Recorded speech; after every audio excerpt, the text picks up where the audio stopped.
Alright, let's start with a simple question. When you toss a plastic bottle into a recycling bin, what do you think happens to it?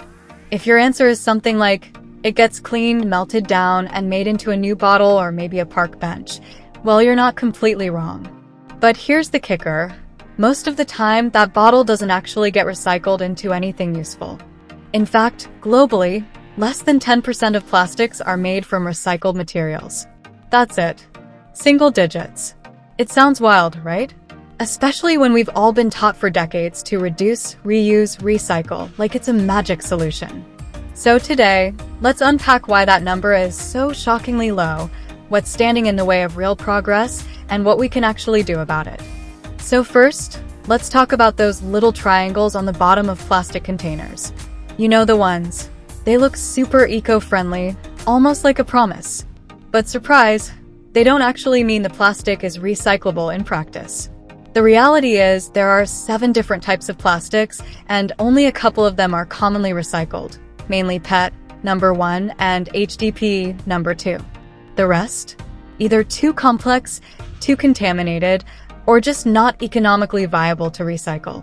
That means most of what we put into recycling bins ends up in landfills or gets incinerated. Recycling is more complicated than people realize. It's not just about putting stuff in the right bin. It's about having the technology, infrastructure, and market demand to actually turn that waste into something new. Now here's a big one: money. New, or virgin, plastic is dirt cheap to make, especially when oil prices are low. Why would a company pay more to use recycled plastic that might be inconsistent in quality, harder to source, and more expensive to process? From a business perspective, it's a no-brainer. Virgin plastic wins almost every time. And this is the root of the problem.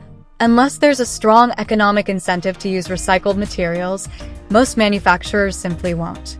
This is why legislation and corporate responsibility are so crucial. Without external pressure or policies, the market won't fix itself. Another major issue? The infrastructure just isn't there in a lot of places.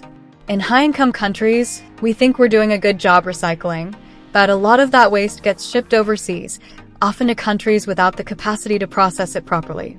In 2018, when China stopped accepting most imported plastic waste, it exposed just how dependent the global system had become on outsourcing recycling. And in many low- and middle-income countries, there's barely any recycling infrastructure at all.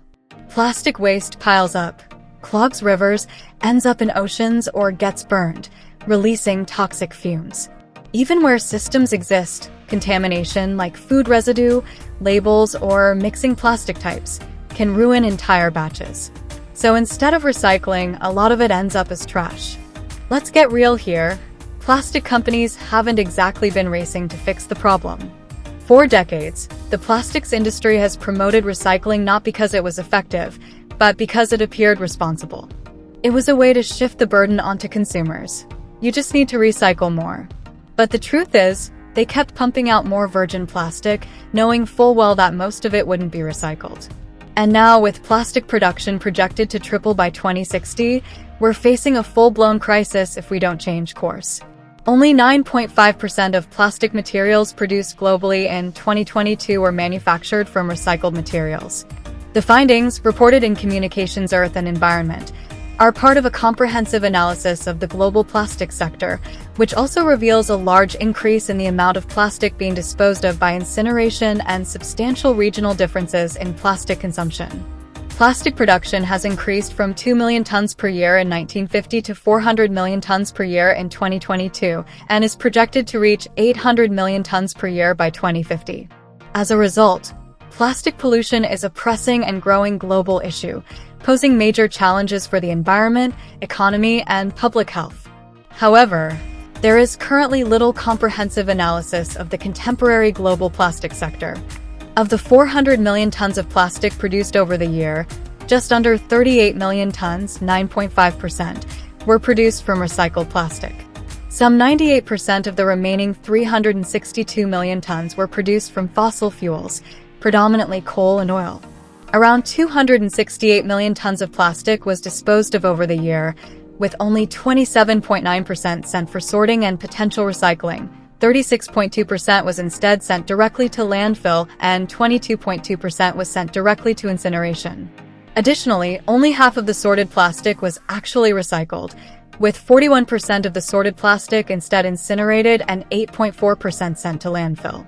However, the total percentage of global plastic waste sent to landfill in 2022, 40%, has still decreased significantly compared to the estimated 79% of all global plastic waste sent to landfill between 1950 and 2015. The US had the highest per capita plastic consumption, with an average of 216 kilograms of plastic consumed per person per year, while China consumed the most plastic overall, 80 million tons per year. The authors say the study provides important data for devising future policies and regulations. Alright, here's where it gets a little more hopeful, because there are solutions. We just need to scale them up. Policy and legislation. Governments can and should force companies to use a minimum percentage of recycled content in their products. This levels the playing field and makes recycling economically competitive. Investment in recycling tech. New methods like chemical recycling could turn more types of plastic into reusable material. It's still early, but promising. Producer responsibility. Hold companies accountable for the full life cycle of their products. If you make plastic, you should help deal with it. Consumer choices. Yes, we can help by reducing our plastic use, supporting brands that use recycled materials, and staying informed. But let's be real, individual actions alone won't solve a system-level problem.